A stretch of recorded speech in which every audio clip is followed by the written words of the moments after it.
Hello everyone, welcome back to Glitz and Glitter. This is part 2 of my 8 coaster series. So if you watched the other day, you saw these be made. These were the first 4 coasters that I made for my dining room table with a little bit of glitz and glitter in there, some metallic micas on the back, and I made 4 of these the other day. If you missed it, go back a couple days and watch that video. Today, I'm going to continue on, only doing it so close to the other one because my dining room table is missing 4 coasters and I need to get them done. So I'm doing them today. Here are the other, I couldn't decide which 4 to use, so I did 2 of each. So I liked both the candy canes and these little peppermints. But I am going to change up the backs of them today. Instead of doing the metallic micas like I always do, I'm going to use my intense mica powder in green. The only reason I'm using green is because I don't have red. I don't even know if they make a red, but they make a green, and I can back the intense mica powders with white and still get the green effect. So unlike regular chameleon powders, if I backed it in white, it would come out pastel. That does not happen to the intense chameleon powders. So that's why I'm going to use this one. I'm kind of going to do the exact same thing. I'm probably going to pick out a different glitter to go on top of these, and I'm still going to fill them with the white, 1 ounce in each one, lay my paper in and top coat them. So it's a pretty simple procedure. You've seen me do it many times. If you're new to my channel, there are many other videos showing how to put paper in, how to put napkins in, and even how to put wrapping paper in your coasters. Or it doesn't have to be a coaster. It can be a tray. It can be whatever you want it to be. Just have to cut your paper the right size and get it in at the right moment. So let me grab a paintbrush and get this going. Now the intense mica powders are very, very potent, and you do not need very much at all. They go pretty far, and you will have the bottle for a long time. Even though they look really, really tiny, even just the stuff out of the lid makes a difference. So I'm just going to get these coated, and then I'm going to get a nice soft like makeup brush, like a blush brush, and over the garbage can I'm going to get all the extra powder out of here. That way nothing is going to float in my top coat. Now this one is a little more critical than silver because it is green and my top coat is clear. So if you do try to do these dark colors, make sure you get your extra powder out of this coaster, because when you pour your resin in, it will float, and you don't want it floating in your clear resin at the end.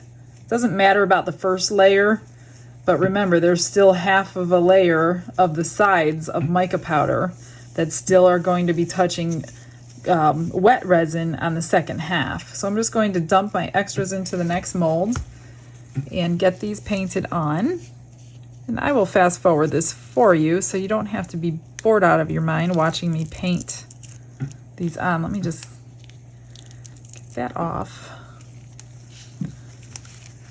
All right, ready? Here we go.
So tap out your extra powder and get a big fat brush like this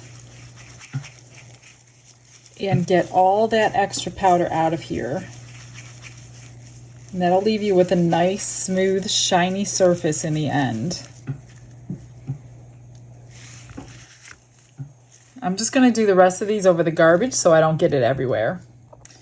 So for those of you who have seen this technique before, please be patient with me. I am going to be repeating myself for all of those of you who have not seen this before. So the reason I am filling this with white is because in the past I have filled the back of my papers or napkins with a dark color or a dark glitter, and it made the paper on top change color dramatically. So I have learned that I want to always use white behind the papers to try to keep the color as true as I can, because once you pour the clear coat on top of it, it will slightly darken it, not too much, but it will a little bit. So if you're going to also do dark on the back and then clear on the top, it will drastically change the color of the papers or napkins that you're using. So that's why I'm using white on this, and that's why I chose that mica powder, because that won't be affected by being filled with white. I did use fast cure. This is my 4-hour fast cure for this layer. This is a really thick resin. It makes a lot of bubbles, but it doesn't matter to me because it's going to be white, and I just want it to thicken up as quick as possible so I can put my papers in to finish curing. I do have my heat mat underneath this, so I will be using that this time. Last time I just waited a couple hours. This time I'm going to turn the heat mat on and see if I can get these papers laid in an hour or less, just because it's getting late and I don't want to wait too long to lay these papers in. So I'm just going to use the tiniest little bit of white to color this resin up, and then I'm going to split it equally in the 4 coasters, about 1 ounce in each one. These coasters hold about 2 ounces, just over 2 ounces if you dome them. So you only want to fill them up halfway, or whatever you need to in order to get whatever you're sticking on the inside in there to lay underneath your top coat of resin. So that's why I'm using 1 ounce in these. So I just want to get this mixed up really well. And when you have like a thick resin like that, and you can put in, I'm just going to put a tiny little bit more, and you can put a pigment paste in, the bubbles really disappear. And I'm not concerned about bubbles on the bottom layer because they won't be seen. They're going to be sandwiched between the mica powder and the paper. The bubbles that I don't want to happen would be in these edges around these corners, because if you do need to top coat or back coat for whatever reason, that just makes a little channel for the resin to drip out if you are going to top coat them. So I'm just going to grab me a little tiny cup.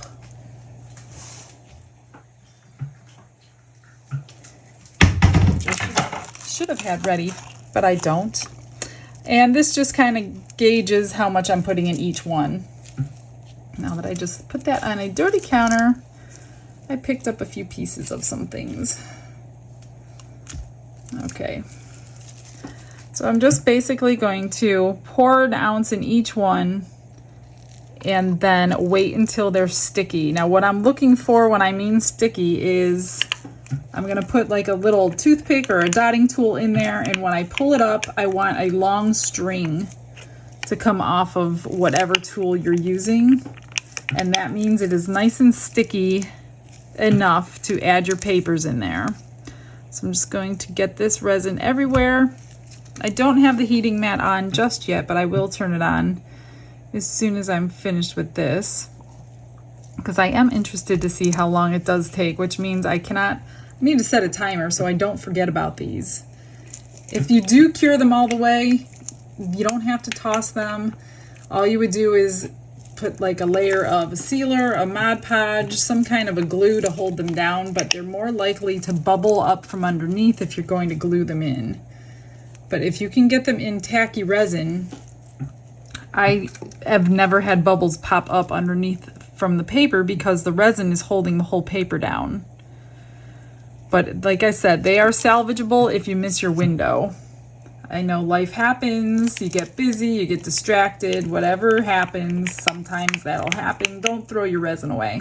You can fix it. There's always a fix. So I'm just gonna get this in here. Make sure your surface is level. And then it's a waiting game, as it always is with resin. Everything is waiting.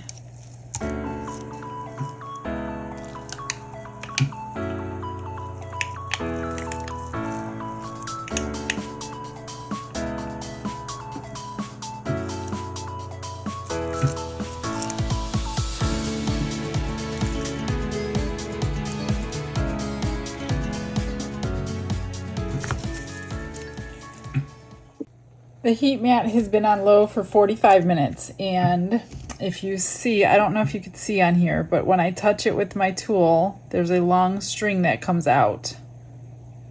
And there it's just breaking there. So that means it's ready to lay without sinking. So you're just gonna make sure your papers are cut exactly perfectly before you lay them in. Because once they're in, you're not getting them out. And then just press gently around the whole thing so they are adhered to the resin, and that's it. Then you're just gonna sit and finish curing them. I'm just gonna leave my heat mat on, and they'll probably be cured in another hour, ready for the top coat. And that's it. I'm gonna go pick out the glitter that I want to sparkle through. I'm not sure which one I want yet. Just kind of winging it here. See how those didn't change color because it's on white? That's what you're looking for. They are cured. It's been about another hour, and I just piped up the heat map a little bit higher. I think I put it on medium or high, I'm not sure. But they are definitely solid. The only thing I see different is this paper kind of soaked in a little bit more than I expected it to. This one didn't soak anything in, but these did, but it's not that bad. You can't really tell unless you're looking pretty closely or know that it's even paper inside. So I just mixed up 5 more ounces, but this time I'm not using my fast cure because it's too thick and I don't want to deal with bubbles this late at night. So this is my casting resin, the pump one that I use for most everything. And I've just coming up to the end of my mixing time, and I did choose a glitter. Now this one is called Snow Flurry. It is just like a crystally white. There's no extra colors hidden in the shimmer. So I thought that was the perfect one that I could use to go inside this this resin, the top coat of this one. So it'll give it a little bit of shimmer effect. I'm just going to get a little bit, see how much I need. I don't want to overdo it, but I definitely don't want to underdo it. I haven't used this one yet in a project like this, so I'm not quite sure how much I'm going to need. So I'm just going to scoop up a little bit more. Because it doesn't have a color, it's going to need probably a little more than the others. And hopefully we'll see it. Well, I got a lot of bubbles in there, which is blocking my view of the sparkle. So I hope when I add one more scoop, I'm not ruining this.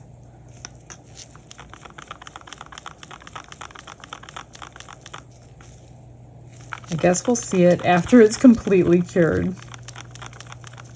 So we're just going to get these poured right in. I'm just going to pour some on from up here, and then I will go eye level and make sure that I get them domed pretty good. And I'm hoping I got most of my green wiped off. Otherwise, there will be green floating in some of these. Then I'm just going to babysit it for a few minutes, but I'm not too concerned about bubbles coming up on top.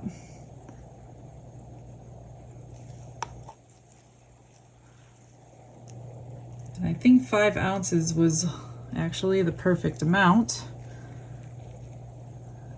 I could have probably used another ½ ounce, but I think that'll be fine, seeing that they are for me and nobody else.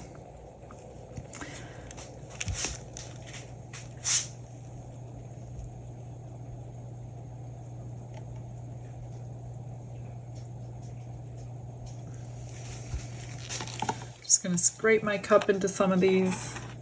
Those two back there are pretty full. These two just to the top. Won't have enough to dome these two. So they do take just over 2 ounces each. I'm gonna close my glitter. Oops. And finally filled my little torch. I already see a problem right off the bat with this one. I will have to redo that one. You can see the writing on the paper behind my candy canes. You could see the 59 cents and all the markings. I can't believe that. I've never had that problem before.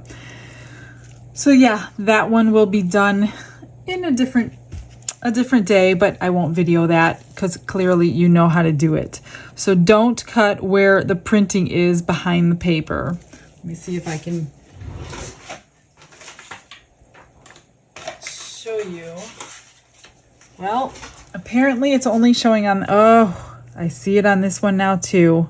I have to redo 2 of my coasters because the printing is right there and right there. So those 2 right off the bat are no good.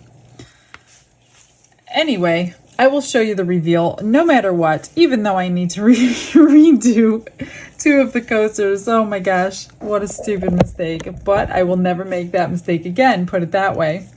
All right, see you when they're cured. So with the magic of editing, it's been a couple days and I re-poured the 2 that were ruined. So now I have 4 to unmold. What I did when I realized that you could see the writing underneath the paper, I scraped out all of the resin because it was just mixed, and then I just colored it and I poured it into an extra mold. So now I have an extra conch shell. Then I ended up filling the bottom with gold because it wasn't quite enough to fill the whole thing. So that's my extra for this project. So there's really not a lot of reveal, but I do want to see how the green came out. And I will get you some pictures of this on my dining room table since all 8 are done. All right, so there is some sparkle in there. And there is the green. That looks great. I don't know if you could see it with all these stupid glares in this room. So yeah, these are finally done. For me, it's been a while, but for you, not too long. So I'm gonna go ahead and get these unmolded, get them situated on the table and the sides here so you don't have to paint them. I see a couple little bubbles.